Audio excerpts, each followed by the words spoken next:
mal bisa ku kitu ya mah kudu tobat ka Gusti Allah Subhanahu wa taala. Geus dimimitian ku tsunami Aceh urang teh, kemudian ku bitu gunung, ku gempa daerah berdaerah kemudian di Jepang anu luar biasa, diurang saeutik deui hampir jasa ye. Nu mantap kudu loba istighfar ye, Banten teh keur diancam bae ku Gusti Allah. Ulah beusingan ngomong leuwih teuing ieu teh rempan jasa ye Banten teh hiji Merapi kadua iya aya goncangan naudzubillah min dzalik wa min dzalik wa min dzalik. Begitu diteropong iyalah dua sogok dan kredit geus ambalaya persentasina teh geus meludak anu luar biasa. Mantap lobakeun maca eta teh la ilaha illa anta subhanaka inni kuntu minaz zalimin fastajabna lahu wa najainahu minal ghammi wa kadzalika nunjil mukminin. Eta bae dikembangkeun ku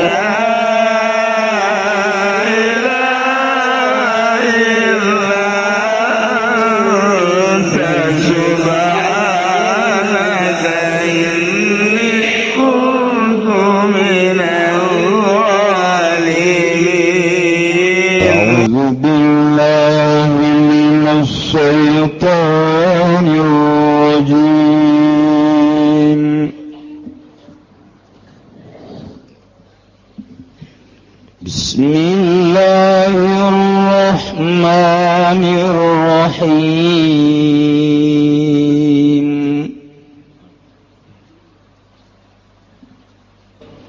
Wa idza ja'ukum qalu amanna wa qad dakhalu bil kufri wa hum qad kharaju bihi wa lam yu'minu wallahu a'lamu bima kanu yaktumun. Wallahu a'lamu bimuradihi. Wa idza ja'ukum lan tatkala tararaka ya munafiqul yahudi kabeh kumisira kabeh munafiqul yahudi tegas kang munafik kabeh saking yahudi. Qalu maka ngucap yang munafiqul yahudi laqad amanna imankeun ingsun sadaya wa qad dakhalulan ala teman-teman mararanjing ya munafiqul yahud ilaikum maring sira kabeh bul mutalabbisina haikang tumandang kabeh bil kufri kalawan kufur hum qad kharaju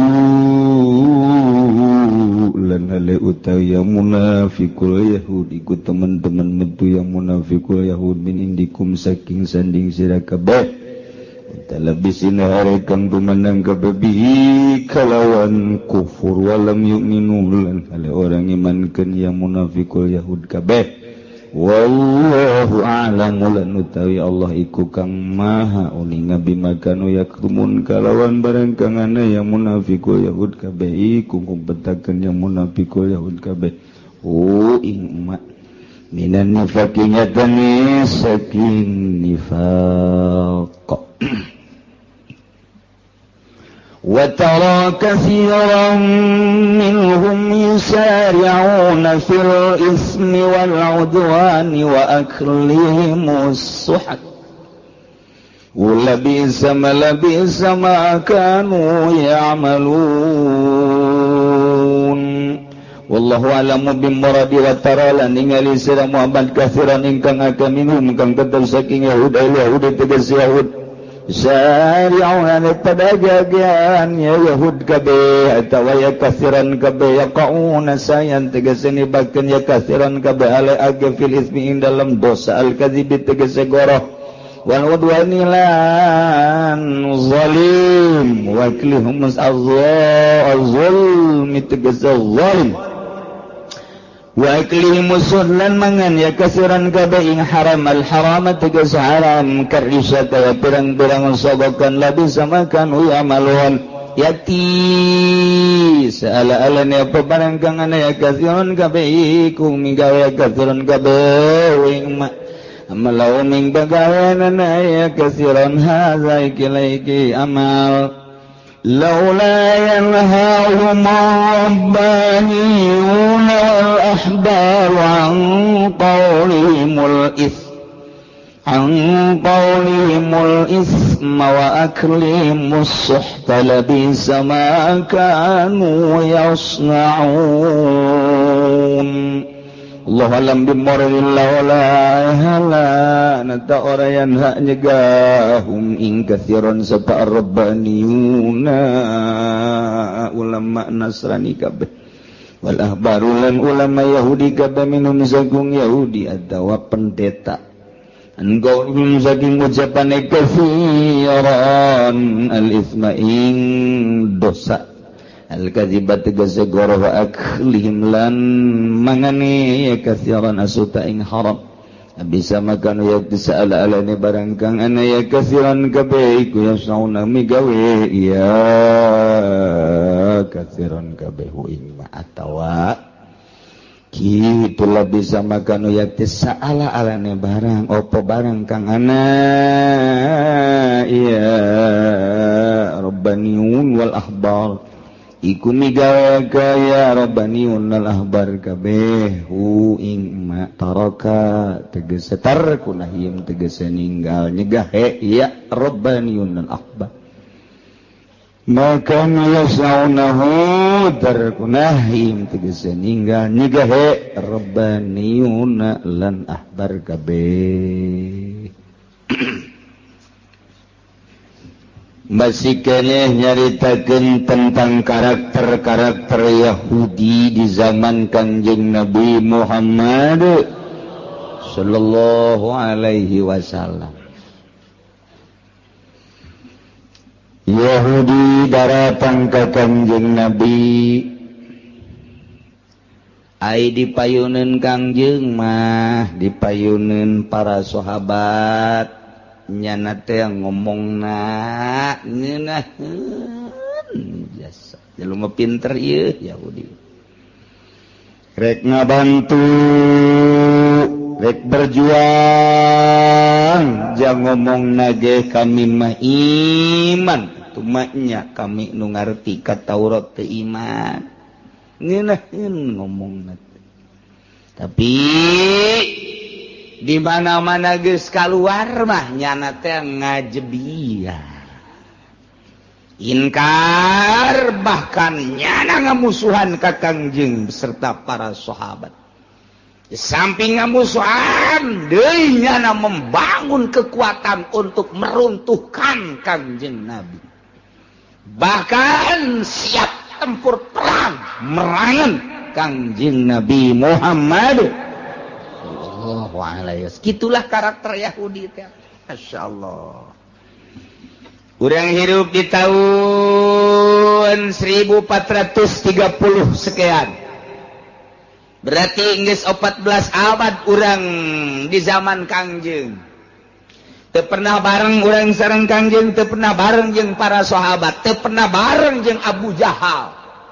Teu pernah bareng jeung kekentong-kekentong Yahudi. Tapi karakter-karakter nama urang kuari nyaho bisa dibandingkan jeung karakter-karakter tetangga urang kuari bisa dibandingkan jeung karakter-karakter pemimpin nu aya di sekitar urang maca sejarah baheula urang bakal hafal dibandingkan jeung kuari nu matak sejarah bapa daripada bangsa.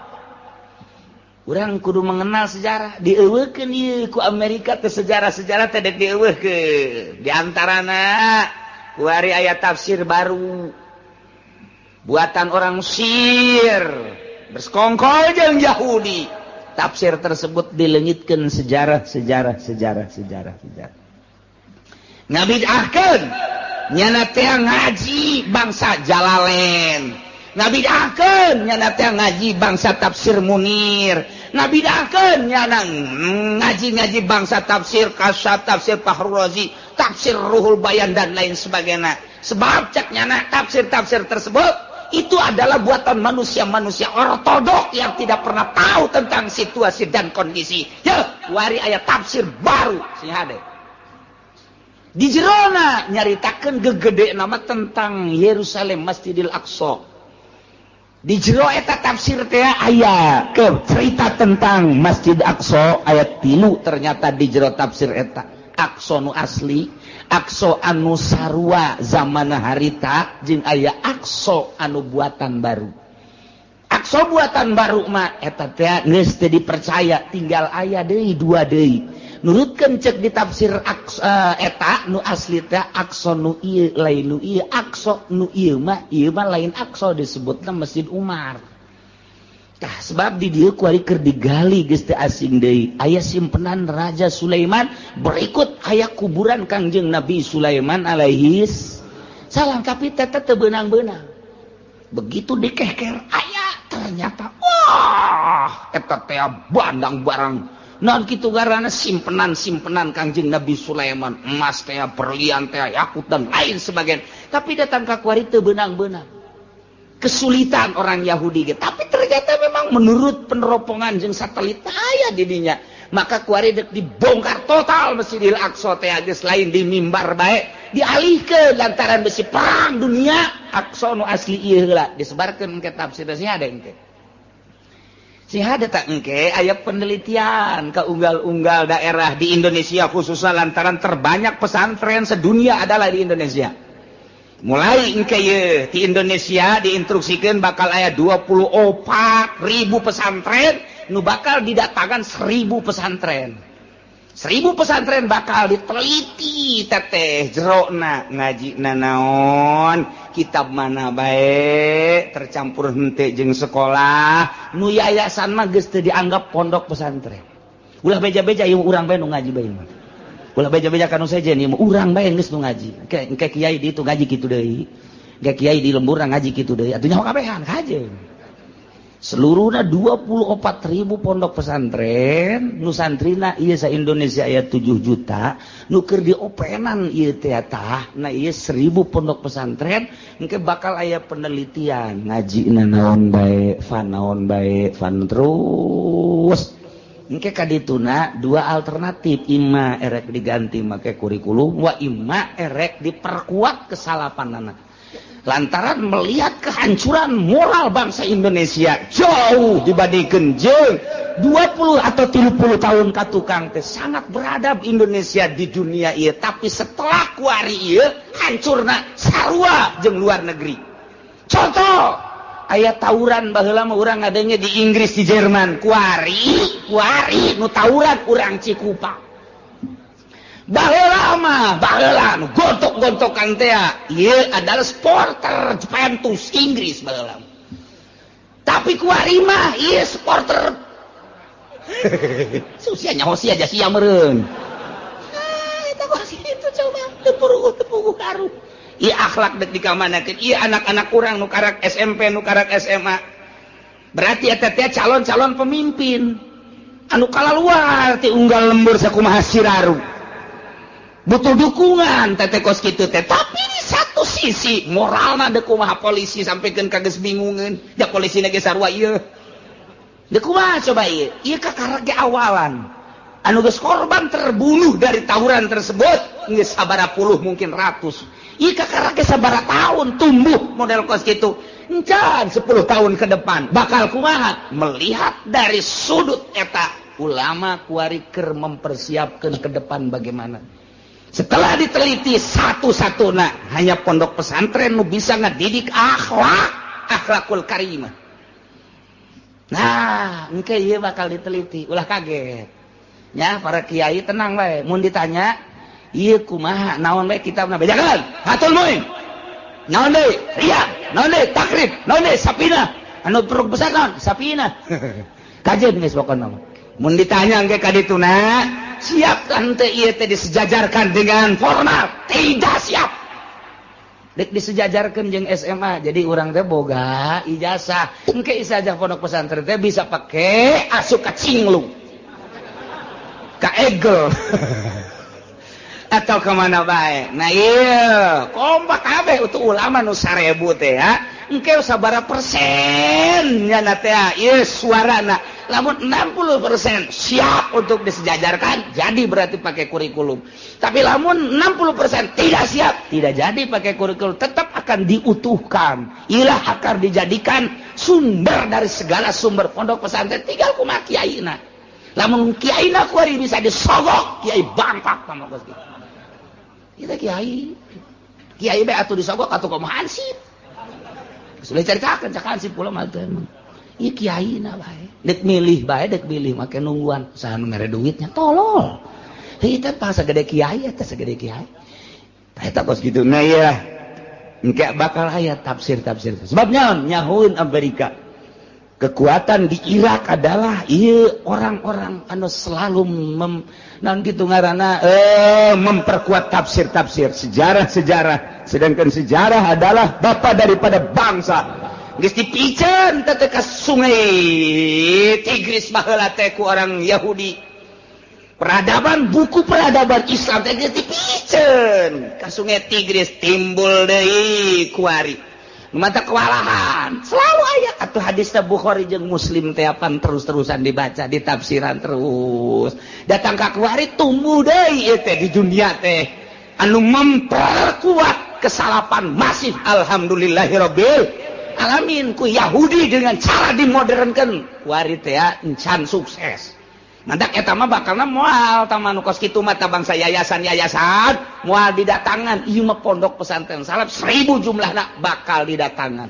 Diteliti engkena teh. Nah ieu tinggal suara terbanyakna mempertahankan salaf apa mempertahankan modern engke bakalna aya tah.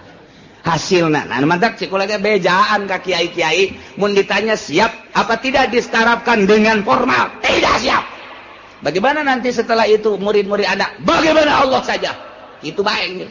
Tapi kan kita harus menciptakan anu kumaha sia bae. Satu. Nah, iya bakal. Masya Allah. Sebab mengaburkan sejarah nababari jahasan. Ketimbul ke tafsir terbanyak. Dibaca, wal bisa. Tak merencana Yahudi tiba heula kos gitu mah.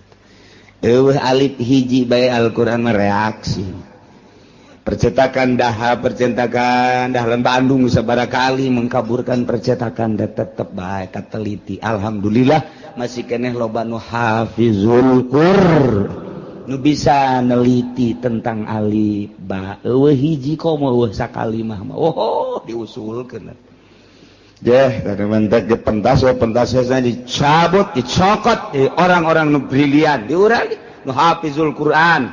Coba taseh dibalikan tafsirna ge, terjemahanana terus. Mentak aya terjemahan Wahabi ku ari anu datang ka unggal kitu perumahan-perumahan tetep bae teu bisa diterima. Ieu tafsir ieu bae Jalalain sangat sederhana. Urang dengekeun, urang paham, sangkan urang wauh jeung Gusti Allah Subhanahu wa taala. Nah, Yahudi teh kos kitu karakterna. Datang ka Kangjeng Nabi. Padahal mah nyana datang teh mawa kakufuran. Kekaluar teh Kangjeng Nabi, kufur keneh bae. Jadi terobah walaupun dipayunin Kangjeng mah ieu nyana amanna iman deuk ngadukung. Italah karakter musuh-musuh Allah Subhanahu wa ta'ala. Ieu dijelaskeun aya. Wa idza ja'ukum qalu amanna وَقَدْ دَخَلُوا إِلَيْكُمْ بِالْكُفْرِ وَهُمْ قَدْ خَرَجُوا مِنْ عِنْدِكُمْ بِهِ وَلَمْ يُؤْمِنُوا وَاللَّهُ أَعْلَمُ بِمَا كَانُوا يَكْتُمُونَ وَاللَّهُ أَعْلَمُ بِمُرَادِهِ. Ngadengikeun ayat mah lain deui cili urang teh beda jeung ngadengikeun bangsa tembang Sunda. Lain deui. Kamu lamun urang geus ngadenge kitu ngaran garang-garana tembang-tembang Sunda ceuli teh asana ngagiuk-giuk bentar nikmateun kana jantung bari ngopi aduh ya Allah ngeunaheun mah di suara saha barang didengekeun hati ku sendang.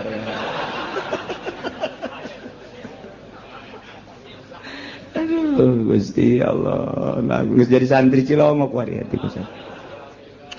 barang gerbe ngadenge Al-Qur'an lain deui asa di badugan we hulu dak diduk komo nu di juru mah kabadug Quran ngaranna entak lamun aya nu nundutan berarti eta nya keur kabadug Al-Qur'an sial cenah pugu aing nu nundutan sial emang sial sia mah wa idza ja'ukum di mana-mana daratang munafikul yahud ka anjeun Muhammad kepada sahabat ngarariung nanyakeun berbagai permasalahan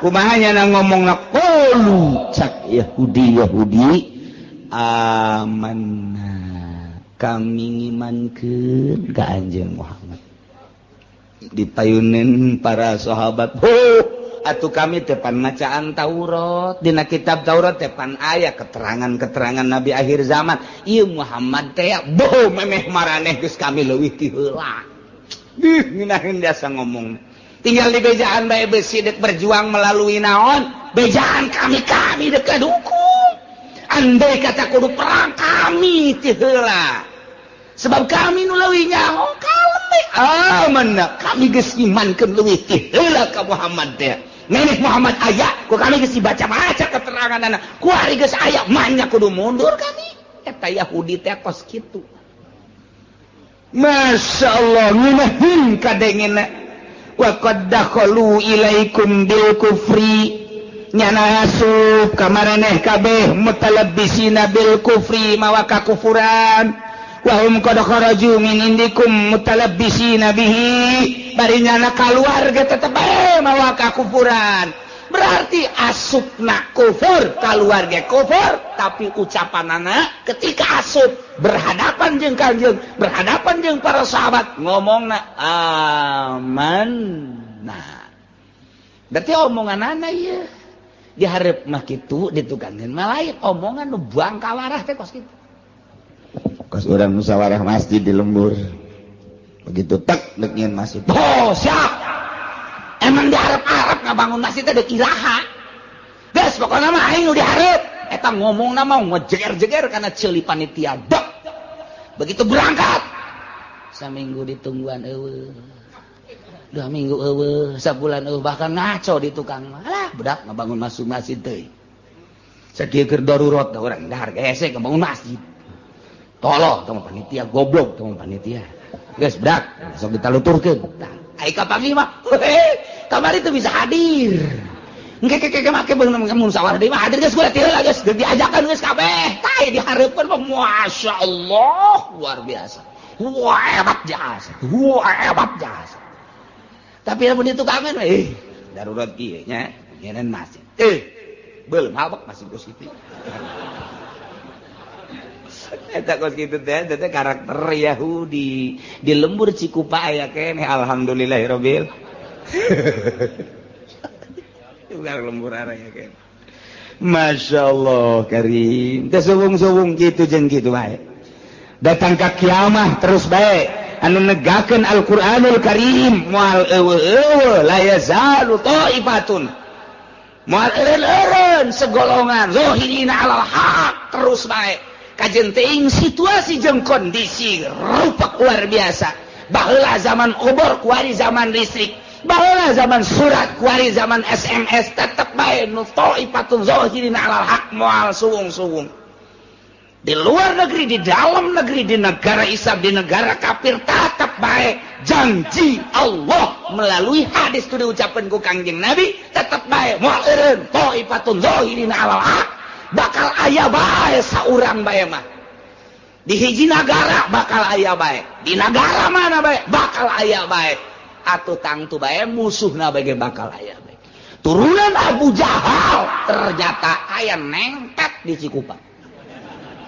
eta tah nengtet teh jeung nongtot kakak adik nengtet mah leuwih leutik dibatan nongtot kos betik jeung betok betik teh leutik libatan betok padahal eta kene tuh kos gitu nah itu terus bae meureun bahkan kadugalan beuki akhir zaman beuki tumbuh pesat nu zahirina alal haq bekir saetik beki letik beki saetik beki tapi tetap aya eta teh janji la yazalu thaifatun zahirina alal haq tetep bakal aya bae di saat batur teh breg ngilu tabawa caah ka ditu tetep bae bakal aya bae jelema nu teger nyaritakeun Al-Qur'anul Karim nyaritakeun hadis Kangjeng Nabi tanpa pamrih eta mah janji bakal aya bae jang ngoboran masyarakat eta mah geus nyaho mah sabodo dibejakeun haram ya haram atuh terus bae eueuh masalah tah mah emang meureun bakal dijadikeun suluh neraka ieu tah mah eueuh masalah dijadikeun suluh doang dibulak-balik dibalik-balik pake ngarerab tah eta mah geus sabodo bae ngan tetep bae bakal aya bae muncul bae dah muncul Gus Dur di Indonesia diakui atau tidak diakui dunia telah mengakui lantarannya ada bakal merubah negara yang tahu hanya orang-orang tertentu keambil ku Amerika gulingkeun kadenge Saddam Hussein dengan gaya seperti Saddam Hussein geus kanyahoan ku Yahudi keambil ku Yahudi bahaya gede habisan timbul deui Qaddafi keambil ku Yahudi teh kieu ieu mah karakterna teh zahirina alal teh bermacam-macam kumaha situasi jeung kondisi jeung nagarana tah ti ulamana Said Maliki baheula di Mekah teh Yahudi geus ngomong bae hancurkan Said Maliki hancurkan tapi anu mampu ya maut dengan biasa bae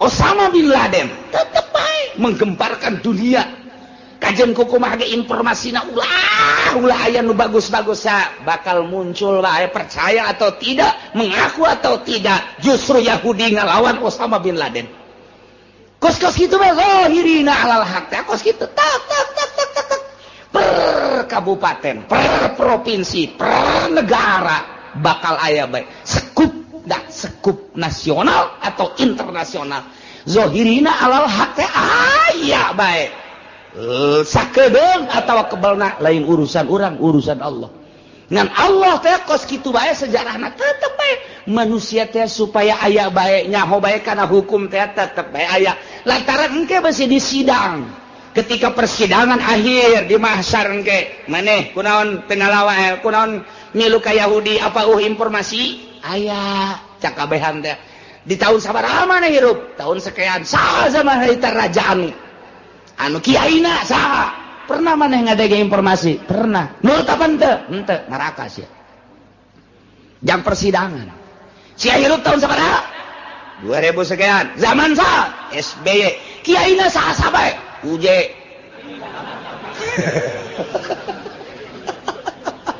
jadi tak kenaon eta nyana anu zikir cek nyana zikir lah kumaha ngare duit urang kanyana tah eta pan oh berarti jeung UJ-UJ na tadi gitu tadi tanya ke orang zaman saha sia hirup zaman anu kiai saha kiai anu pernah sia ngadenge pernah milu sia ngaji henteu haji sia nyaho ka hukum henteu kulama ngan ngadenge doang bahwa aya kiai anu ngebentang-bentangkeun agama ai kulama henteu sehingga kulama mabok bae terus neraka sia jam sumpah doang kos kitu sidang bupatina bupati saja bupati anu nah di zaman sia jadi bupati aya kiai aya saha kiaina sa kabupaten catet anu saha ku sia pernah disogok 99,9 saha teu pernah disogok si anu ngabentakeun hukum ngabentakeun pernah nyaritakeun bahwa korupsi haram pernah ai sia korupsi tante ya etik berarti aya ngaji henteu pernah neraka tinggal kitu doang mah jang saksi doang ke dia umal kiamah aya bae zahirina alal haq murni jangan sumpah ke sia hirup di tahun sabaraha sekian aya kiaina aya nyaritakeun naon hukum nya osok ceramah osok aja sia milu kadinya aja sia ngalakukan henteu kudu manuturkeun we surga sia ha aja sia kurang sabarema salat ngan milu doang heuh urang mah disadaun kompetkeun we jeung si Abdul Qadir sakieu teh aja sia tadi itu dahar gula ge pokoknya zikir dahar mere sida kana henteu gula sia tuh mere kabeh nu tukang daharna ieu gula mah tukang daharna geus nu tukang daharna geus ka surga bae geus tapi kumaha jang saksi doang masyaallah zahirina alal haq kos kitu tetep aya bae anu teger per dunia per kabupaten per kecamatan per desa aya bae sa desa sak RT ge aya bae santai eta teh jang saksi engke teh urang disidang saurang masyaallah. Nah iyalah karakter Yahudi teh seperti itu asup ka Kangjeng Nabi nyarita amanna kaluar ti Kangjeng Nabi mah lain deui padahal asup jeung kaluarna tetep bae mawa kakufuran.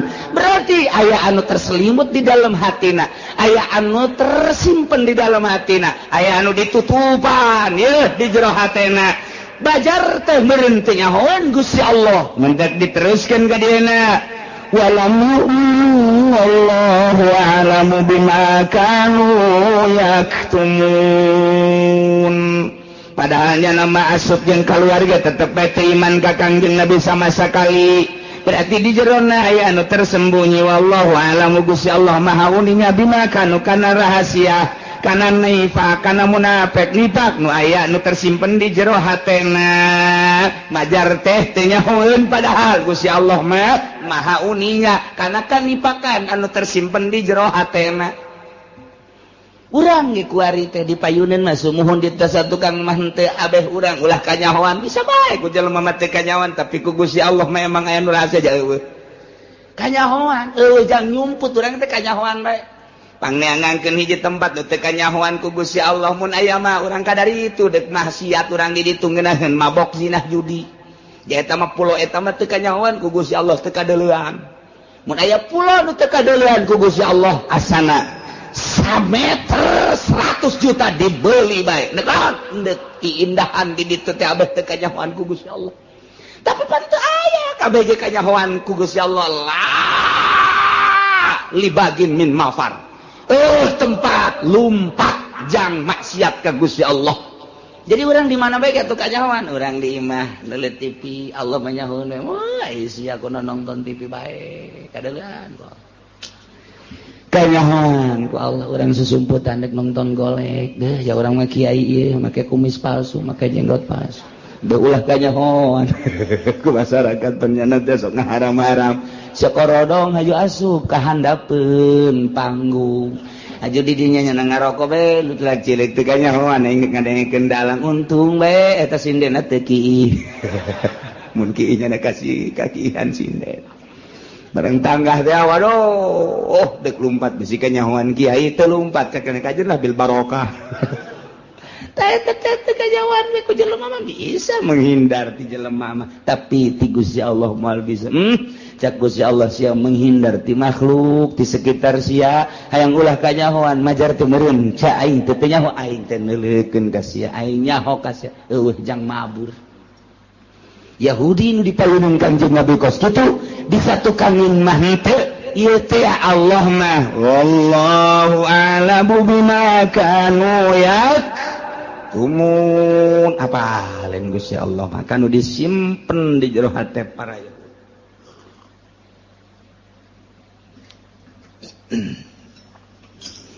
وَتَرَى كَثِيرًا مِّنْهُمْ يُسَارِعُونَ فِي الْكُفْرِ وَالْعُدْوَانِ وَأَكْلِهِمُ السُّحْتَ.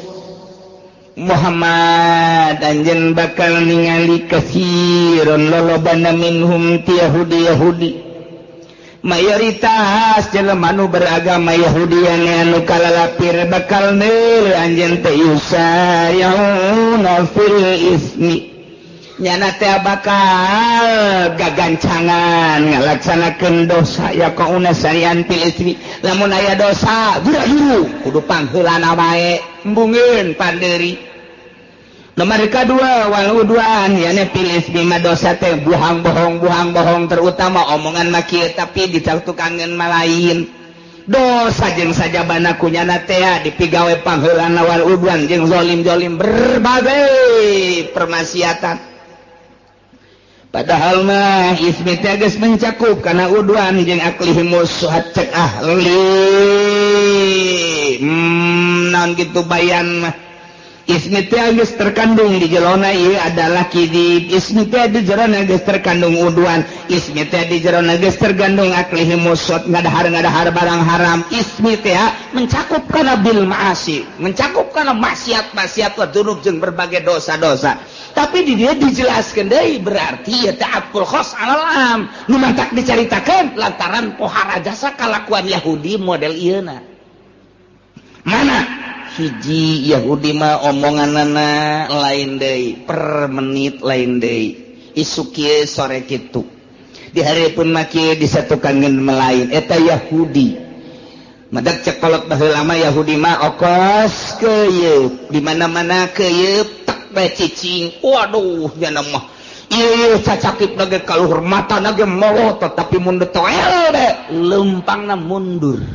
Eta keuyeub nu matak Yahudi nu aya di urang eta adalah keuyeub teh kos kitu teh. Ini ismi bohong, dua wal udwan selalu zalim aniaya. Ya kiai dianiaya, aya ustad dianiaya, aya pemerintah anu jujur jeung adil dianiaya, aya pedagang anu bagus jujur jeung adil dianiaya bae. Iyalah karakter Yahudi teh nya nama teu resepeun aya kedamaian teh hayangna riweuh bae etalah Yahudi. Nah ieu Amerika Yahudi kos tidak senang melihat negara damai, tersepeun neuli jelema damai nya nama hayangna kalut bae. Dibuatlah fitnah Ahmadiyah, dibuatlah fitnah wah bermacam-macam nyeun tandingan. Iya Yahudi teh kos kitu tersepeun aya damai nya nama tersepeun aya pangajian kieu teh damai amat cenah teh ngararaji. Datang diuk ngopi ngarokok balanja balik pan damai teh kos kitu ngaranna teh. Waduh, tersepen Yahudi teh kos kitu teh tersepen jasanya nama tah nyeun akses nyeun nya nama bangsa nu teu pidamayeun tanu mantak geus bae di akhir zaman mah urang ngaberesan diri urang bae tentremkeun diri urang ibadah ka Gusti Allah Subhanahu wa taala lantaran di jerona teu aya nu kaluar tina itu pembuatan maranehanana nu dibuat kieu politikna kieu ekonomi geus hancur-hancuran geus urang pula pilih bae salametkeun jamual kebal ieu mah hirup teh moal kebal ieu nah naon kitu ngaranna kitu ngahareukeun instruksi ti raja mah urang teh ieu hayang bener hese geus bae urang bae ngabebener tinggal bari ngadoa doakeun ieu nu keur ngalempangkeun roda politik mudah-mudahan rada bener. Ai bener jasa mah jamual rada bener bae. Bener jasa mah jamual rada bener. Cak camat sial ngeureunana. Cak bupati emang moal ben moal we kajian kumaha. Moal cak ulah moal imah rada dong rada. Sebab naon atuh itu informasi di luhurna. Ai baheula mah nu mantak aya satpam teh aja ngajagaan pamalingan. Ai kuari mah nu malingna satpam. Dek bener kumaha atuh. Nu mantak aya pamarentah teh panjang urusan rakyat dibalik kuari mah justru pamarentah urusaneun rakyat atuh dibalik dek bener kumaha atuh jadi DPR teh kiai anu ditangkep teh pan DPR eta teh wakil urang eta teh nu ngurusan urang sabaraha bupati nu ditangkep sabaraha gubernur nu ditangkep sabaraha menteri ditangkepeun eta teh pan nu ngurusan urang berarti nyana urusaneun urang jauh keneh ka bener teh ieu rada bener rada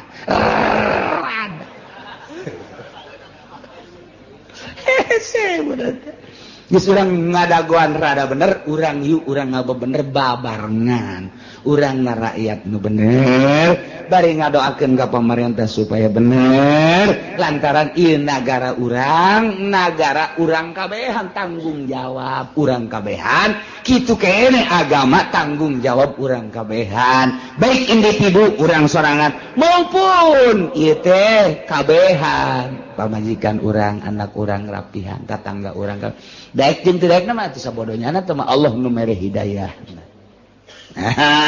Muhammad anjeun bakal ningali lolobana ti golongan Yahudi anu mayoritas manyana mah guragiru dina ngalaksanakeun dosa guragiru dina ngabohong guragiru nya nama dina zalim guragiru dina ngadahar haram aklihimus suhat karisa seperti sogok-sogokan riba jeung riba-riba lamun teh mah aya kreditan nya mambung tinggalin ku batur ti heula Bung, nya malah mere informasi ka babaturanna supaya nuturkeun nyana kitu kene lamun aya pilkades pilkada pilgub pilpres eta teh ngadagoan sogokan-sogokanana teh aklihimus sholat haram teh riswa eta teh haram tapi pan boro-boro hansip kiai na ge ngadagoan haram mantap kiai itu jadi panutan mantap kiai ngomong kunaon nya ka aing teh ngararaji heran jasa aing manu ngaji teh tadina ya 100 kuari ngaletikan jadi 20 ulah disalahkeun nu ngajina lantaran eta omonganna timbulna tina tanaganya meunang nyogok aya atut liwatnya na nyokot eta ayo sia kiai kamari dibere 100.000 kan ngaku sia rukun wudu sia moal laku kajen ku tetep ceuli aing datang ka laku bae aing mah percaya jasa ka Al-Qur'anul Karim percaya jasa ka ucapan Kangjeng Nabi Muhammad sallallahu alaihi percaya jasa ka ucapan-ucapan para sufi-sufi lamun dateng sia ngadahar sogokan kos kitu nu 3 juta aya kan aya nu 3 juta anu sabaraha juta deui sia meureun diberena ya Allah ya Rabbi nah dahar ku sia ucapkeun ku sia rukun wudu tek datang ka laku bae cenah udang-udangna gede 5 make udang-udang sia ayo tumpukeun cenah geus kolot jenggotan jeung geus huisan moal laku sia gajen gugung paling disengseuikeun sia naon sababna ye energina tina tanaga hasil daripada ristah wa aklihimus shot bejakeun ka kiai make udang-udang ya kitu kitabna beus teu percaya wa aklihimus shot Yahudi nu gegeuraan ngadahar barang sogokan rukun wudu cenah teu laku bongan sia bongan sia baheula mah kiai teh cara ricing we diondang kiai kalima kula pangmagahankeun ngaji hayang nyaho rukun wudu pohara jasa ta kiai boga mustika ti Kangjeng Nabi rukun wudu jeung rukun salat dipake kahayang ku tatangga panggil deui ka ditu duaan tiluan ge kiai pangmagahankeun kula berarti energina luar biasa ieu mah deuk bae urang deuk ngayakeun pangajian teh saha nu ngajina kian sanu gajina kiaian esek waean gitu sakitu hebat ngomongna lain ngomongna kunaon kamari hadir iman di lapangan nya nu ceramahna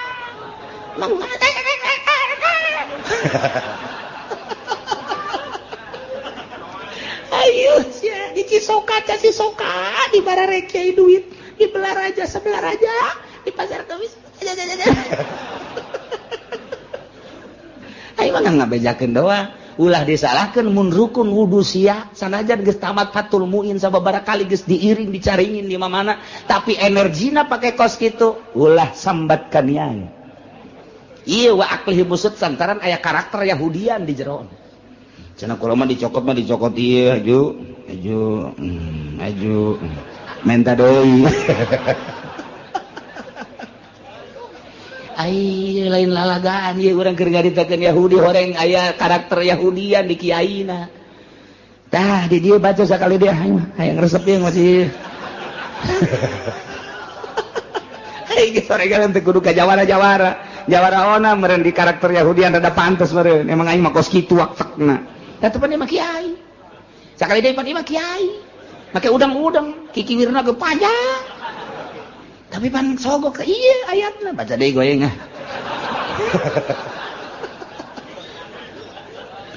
Besican kabacain dari kiai aduh magaring nu kamari mah teh aya kuari hadir sia nyawan we teh kiai jeura lain nyawan we aing nanyakeun sasa kiai nu hadir kiai anu tikukun aya anu aja itu pasar kemis aya kiai anu ceramahna sa si anu didukung ku sa ku kiai anu deleukeun sia gerak ngaji sia jeung masyarakat masa depan sia suram sia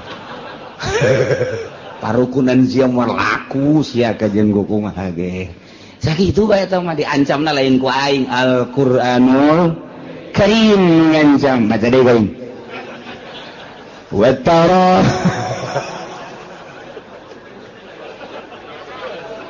aduh lo pakai ti cisoka yang ngararaji kamari dibere duit sia jajakan atuh ieu mah jeung kiai batuh ka dieu aya loba mah Duh, Masya Allah, Masya Allah, Masya Allah. Inggris lain masalah ilmiah na apik na. Baheula mah boro-boro disogok ayat tek bae nu eka ya nu eka. Embungeun ngadaharna kurang can bisa ilmuna. Baheula korban teh set embung kurang can bisa ieu narimana ilmuna beusi salah ieu teh pan ibadah lain daging sambarangan. Ku ari mah pan kiai ngatuh. Ceker ka ditu. Ka ditu tanduk. Kulit babagi ka ditu. Dagingna ka imah teh.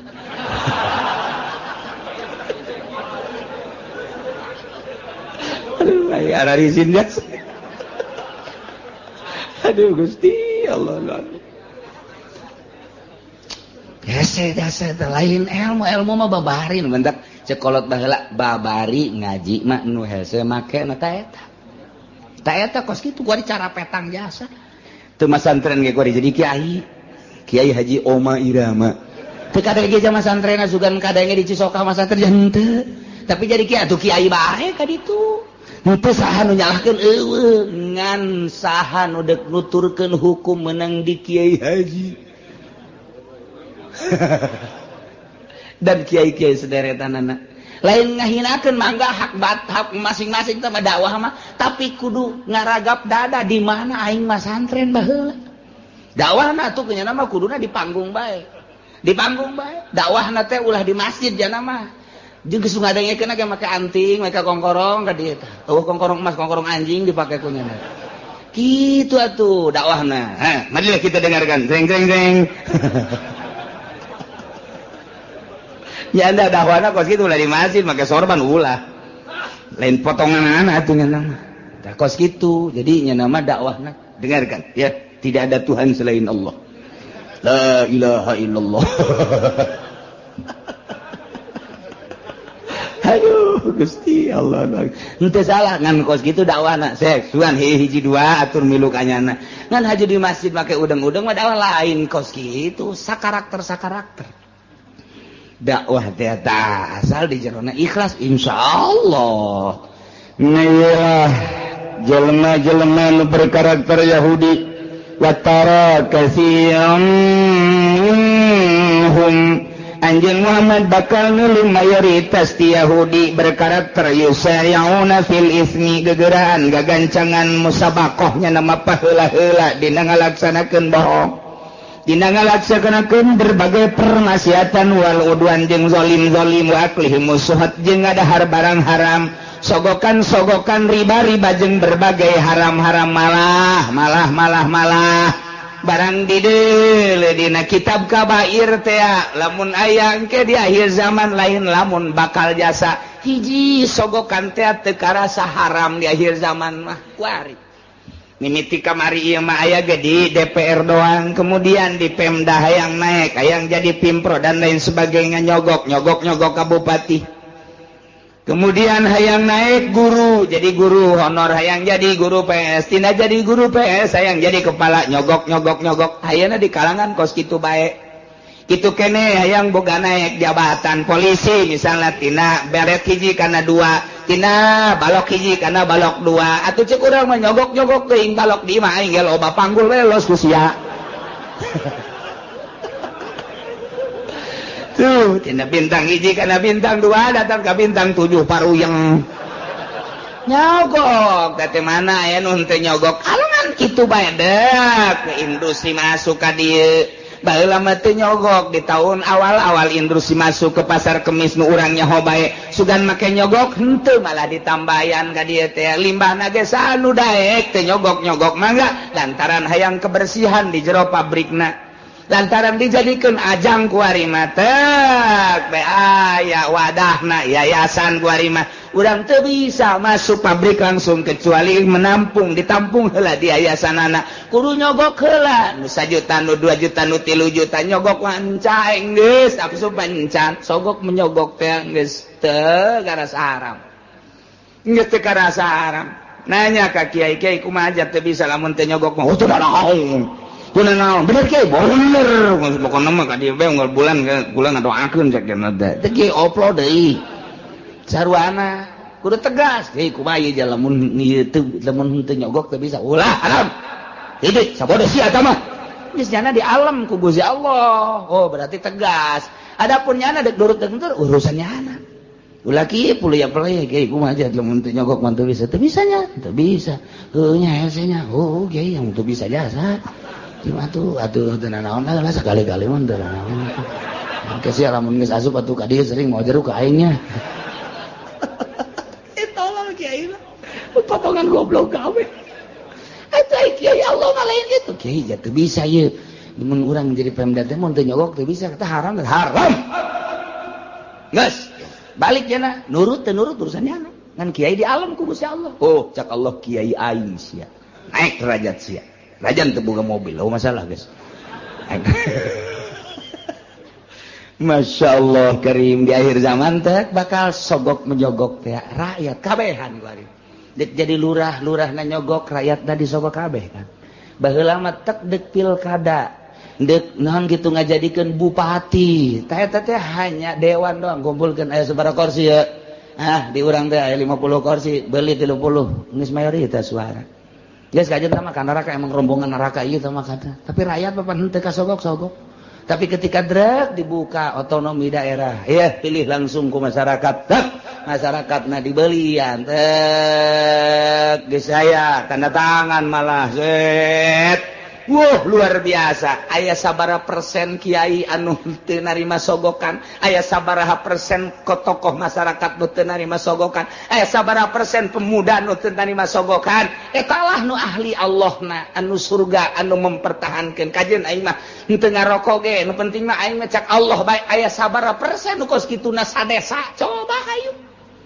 Masyarakat geus disogok kabeh riba kabeh aya sabaraha persen nu teu ngridit, kagincu-gincu ngridit. Kabeh ngridit. Nah ieu engke lamun ngridit bakal dibere azabna 3 rupa. Hiji bangkong.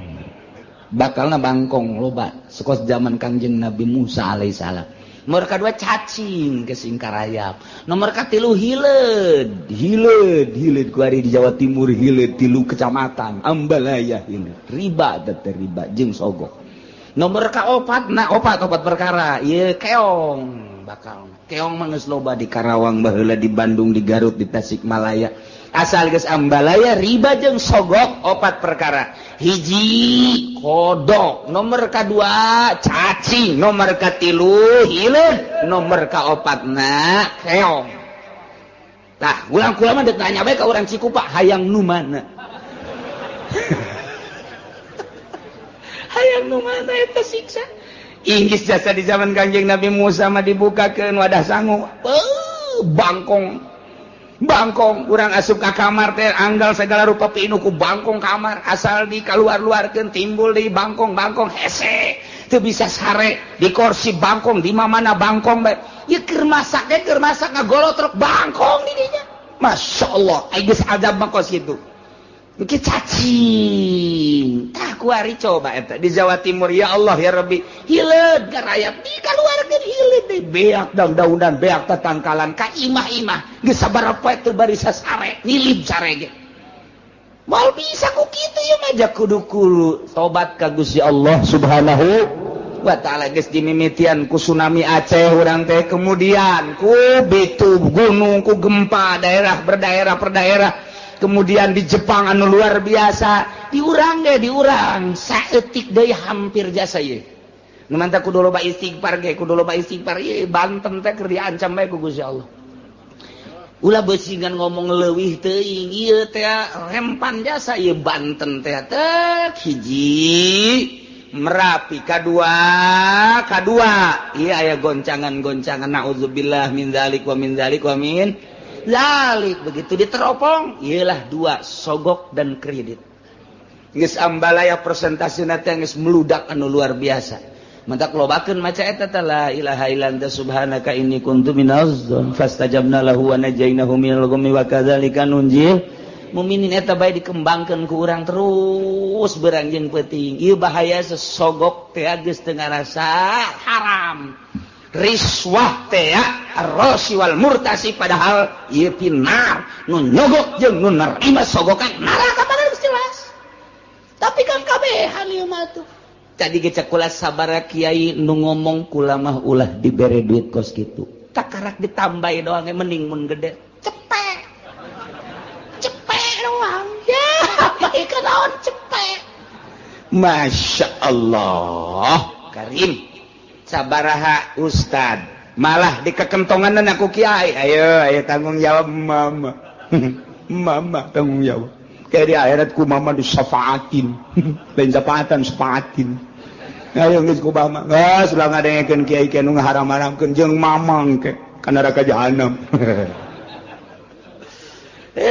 Udah di akhirat di akhir zaman geus kos kira. Nah, nu riba geus teu didengekeun malah kiai nu nentang kana riba. Tidak ada riba, tidak ada. Ieu mah hanya dimuajalkeun. Riba nu kumaha nu teu riba. Geus dibahas teh kos kitu teh muamalah riba tapi tetep bae kiai nu nentangna. Sabodo teh euy. Nah iya di akhir zaman bakal ambalayah nu kos kitu engke diberena 4 perkara. Di samping nu tadi teh idza zulzilatil ardu zalaha digunjang ganjing tanah ikhwan riba jeung riswah teh ambalayah bakalna zulzilatil ardu zilzalah wa akhrajatil ardu athqalah. Nah eta digunjang ganjing kurang geus kadeuleu ku mata ieu geus kadeuleu jasa ti mimiti tsunami datang ka gunung datang ka goyang-goyangna sagala rupa geus tapi tetep bae urang teh ditegor ku Gusti Allah dinasehatan ku sungut mah geus teu bisa dinasehatan langsung ku gempa ku Gusti Allah tetep bae teu kana nasehatan buang kawarah jasa. Pohara ieu antara sogok jeung riba teh pohara jasa. Masya Allah berarti ya ambisina geus ambisi duniawi kabeh. Ti mimiti kiaina geus puguh pejabat mah atuh geus tinggal digoyangkeun bae ku Gusti Allah. Jacak Allah teh eta mah siksaeun aing. Sia ngarunya ka bapak sia ngarunya ka anak sia teh masih saeun aing cek Gusti Allah balikeun gebrek sekian ribu pae banjirkeun tsunamikeun emang siksaeun aing cek Gusti Allah kajeun teh aya ahli aing hiji mah ku aing jadi salametkeun ieu tah mah dipilih keneh ge kan kadeleuna doang ku mata ambalayana ieu teh mata sing hade jasa sing hade ieu geus kadenge ku urang teh kamari ieu mah atuh keong ieu kuari mah ieu Masya Allah hileud bulu ateul kana geus 3 kecamatan kuari lain tambah merembet geus 4 kecamatan beuh mun diliwat di Jawa Timur dek bae ka Tangerang na Cikupa Jaya Citra pan di dinya mah Pasar Kemis mah moal diliwat ka Ciku sepatah aman Pasar Kemis sekali tukar aja tinggal Pasar Kemis dong sakaligus ke Jayapuri cenah di dinya.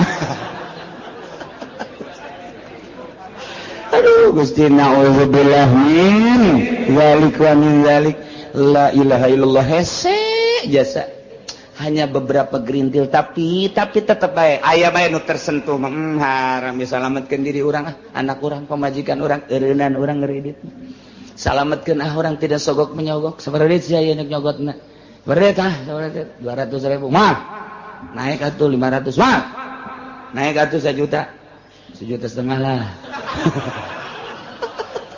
Tawar menawar Gusti Allah. Dan manda kurang ieu mah sakadar nyaritakeun ti pemerintahan mah geus ti baheula sogok menyogok. Guru-guru geus ti baheula sogok menyogok teh nya. Kemudian lapangan kerja Tanjung Priuk dan lain sebagainya geus ti heula tah mah sogok menyogok teh. Limbah pabrik nu tadina digratiskeun lantaran ayeuna mah aya kamangpatan nu luar biasa sogok menyogok malah jadi huru-hara gede. Kuari mah nu endek asupna ge make sogok menyogok deuk milih pemimpin ge sogok menyogok mana kuari nu aman tina sogok menyogok. Mana henteu aya nu kieu saurang bae lah aing mah geus mah. Terus gitu disogok ieu teh bawa bae ka ditu ke milih makulah makumaha teh bae. Itu teh tawaran kredit teh mal. Sada bagus teh jelema teh. Bagus teh hampang teh ibadahna ka Gusti Allah pasti jasa hampang aman tina sogokan aman tina kreditan eta karakter Yahudi teh kos kitu teh musabaqah gagancangan guru-guru dina ngalaksanakeun dosa zalim jeung ngadahar sogok-sogokan termasuk riba-riba